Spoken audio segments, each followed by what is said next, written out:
molt alt que l'estem posant en risc d'una manera extraordinària. Jo ja m'hi he trobat gent que fa 7 anys en un fòrum de VilaWeb va escriure no sé què i ara no hi ha manera de borrar-ho del Google, perquè el Google no borra res. Tot el que escrius queda. M'hi he trobat gent que en un moment determinat en un lloc va dir no sé què i ara resulta que l'han fitxat una empresa i ha descobert que en aquell moment va dir no sé què i això li implica perdre la feina. No és un cas anecdòtic. No sé tampoc com, però jo crec que aquests dos perills els hem de tindre en compte sempre, el de la velocitat i el de la qualitat. I a partir d'ahir, la resta de perills jo crec que són secundaris. Jo crec que totes les altres coses, sobretot les altres coses, hem de poder discutir. És molt bo que com a comunitat discutim en qualsevol nivell, com a família, com a territori, com a país, com a el que siga, com a amics, tal. És clau que discutim i que diguem, escolta, aquí està tremolant tot, què hem de fer? Jo en aquest sentit mai he entès qüestions com les que plantegeu vosaltres avui com un debat d'infraestructures, sinó com un debat social. Òbviament que han d'haver infraestructures, perquè tot això, si després resulta que no té ni ha de ser, en fi, fa riure, no?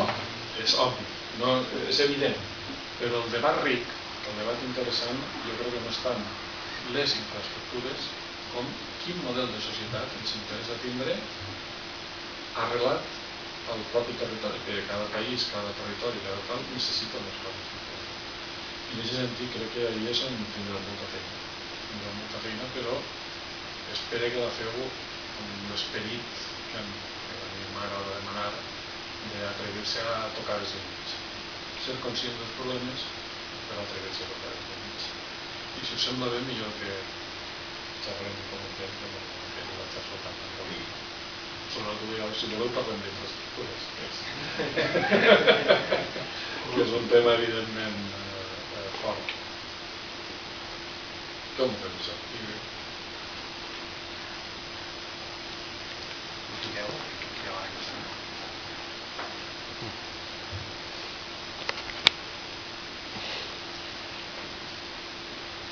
Aquí a Berguedà ja l'altre dia estava una xavala que feia la Cambra de Comerç parlant del tema de que hi ha gent que té cases d'agroturisme i té problemes de connexió d'internet.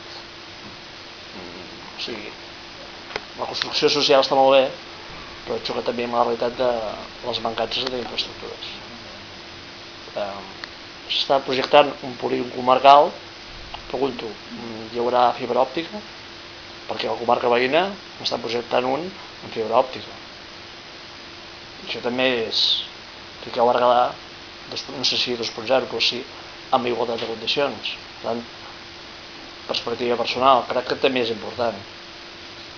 No sé quants municipis la fibra òptica els sona xino, però és que hi ha gent que si no es connecta via satèl·lit, l'ADSL corrent arriba com arriba. L'altra cosa és l'ADSL contractat i l'altra cosa és l'ADSL real. Això per començar. No sé, que es comenci està molt bé, però crec que sí que una de les primeres passes de l'anàlisi és saber l'estat real. No en dramatismes, però sí en realisme. No sé com ho veieu, no? O la visió del mateix portal des d'una visió més llunyana de com està aquí a la realitat, no?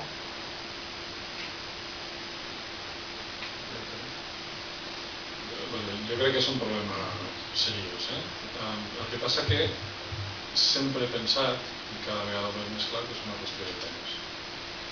I insistisc en que 15 anys no és res.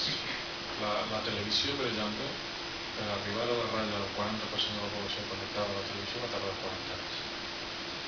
Com serà internet en 40 anys? No ho podem imaginar. Serà brutal, però de la nostra perspectiva, no? En 15 anys són molt poc temps. El que passa que en concret aquí tenim problemes molt greus. No greus, sinó molt greus. I jo crec que n'hi ha una raó bàsica que s'ha de dir en noms i pronoms, que és una recerca telefònica. És a dir, jo entenc que ells vulguin maximitzar el seu benefici, ho entenc perfectament, però que s'hi va fer una trampa molt greu.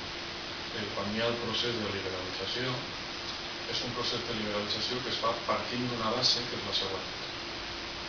S'ha de liberalitzar aquesta empresa, però ha de continuar sent tan forta que siga una de les multinacionals espanyoles. Perquè Espanya necessita multinacionals, líders al món. Però es fa una liberalització amb trampa. Perquè, clar, podem començar a discutir des del fet de que com és que una companyia privatitzada es queda les infraestructures que l'Estat ha anat acumulant durant dècades sense ni tan sols haver de pagar un cànon per aquestes infraestructures. D'ahir per davant el que vull dir es fa. En l'estat espanyol es fa un model de liberalització de la telefonia pensat exclusivament per afavorir la telefonia.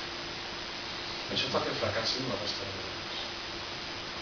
El tema de la fibra òptica, Telefònica s'inventa la DSL, per tant, manté el parell de coure i ahir cal reconèixer que tecnològicament ha estat un desenvolupament molt bo, perquè era inimaginable que el parell de coure passara tot el que està passant avui dia, no? La privatització intel·ligent, però evidentment tots som conscients que el parell de coure dona el que dona i que cal fibra òptica, especialment quan volem una cosa simètrica.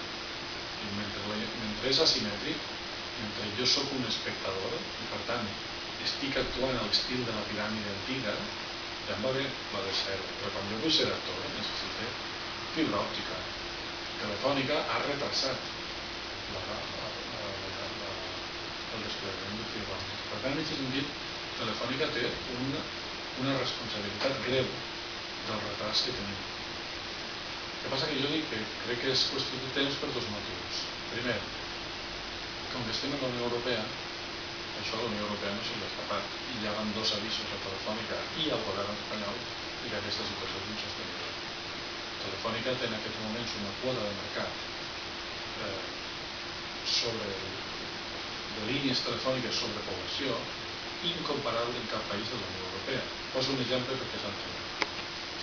Quan apareix l'iPhone, que és un instrument que ens agradarà o no ens agradarà, però n'hi ha una sèrie de gent que evidentment té una crida comercial important. Quan apareix l'iPhone, aquí posa la venda telefònica i ningú diu res. A l'estat francès, l'iPhone el posa la venda Orange, que és l'antiga telefònica oficial. I la reacció del Tribunal de la Competència és prohibida. I el discurs del Tribunal de la Competència és dir, a França n'hi ha 3 companyies telefòniques nacionals, grans. La més petita de totes es diu Bouygues. Si l'iPhone se'l quedava en exclusiva Bouygues, ho haguérem autoritzat, perquè haguera sigut un instrument de comercialització que haguera anivellat la diferència entre l'última i la primera.